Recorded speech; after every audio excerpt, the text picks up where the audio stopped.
Transport of carbon dioxide as carbaminohemoglobin.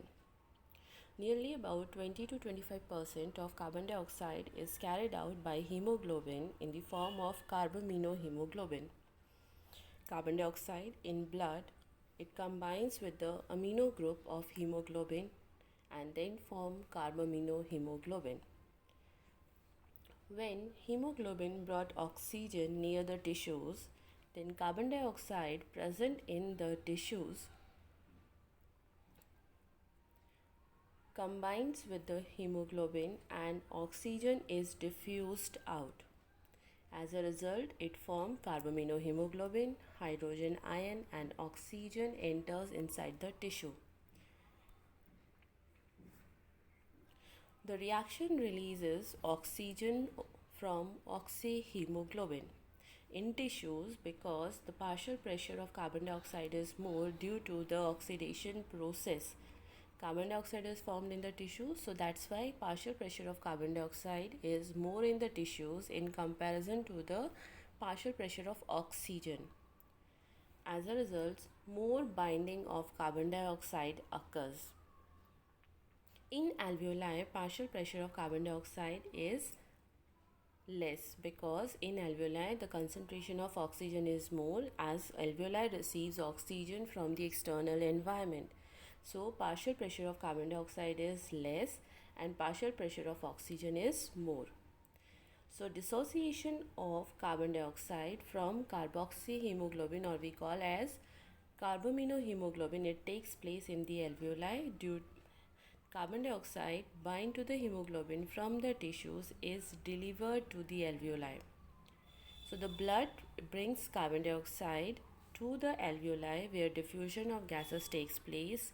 Carbon dioxide diffuses into the alveoli due to the dissociation from hemoglobin, and oxygen gets combined with the hemoglobin, and then blood or hemoglobin, it transfers or transport oxygen to the different parts of the body.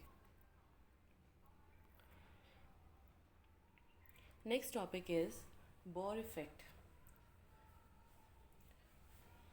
As we know that in tissues carbon dioxide concentration is more and the cells contain water. So this carbon dioxide, it combines with the water and form carbonic acid. Due to the formation of this carbonic acid H2CO3, the pH of the tissue, it lowers.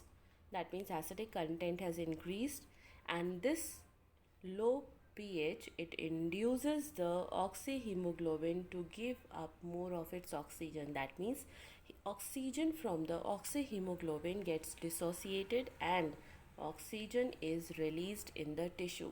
So this Bohr effect usually is meant for the release of oxygen in the tissues. Next we talk about the Haldane effect. Haldane effect here, it means that hemoglobin in the alveoli, if we talk, that hemoglobin combines with the oxygen and it brings the oxygen to the tissues where this oxyhemoglobin, it helps in displacement of carbon dioxide from the tissues. That means hemoglobin is bringing the oxygen to the tissues, and in the tissues carbon dioxide is present, so carbon dioxide is displaced or is removed out of the tissues. So this promote carbon dioxide transportation because carbon dioxide, when comes out from the tissues, combines with the hemoglobin, and then hemoglobin transport carbon dioxide from the tissues.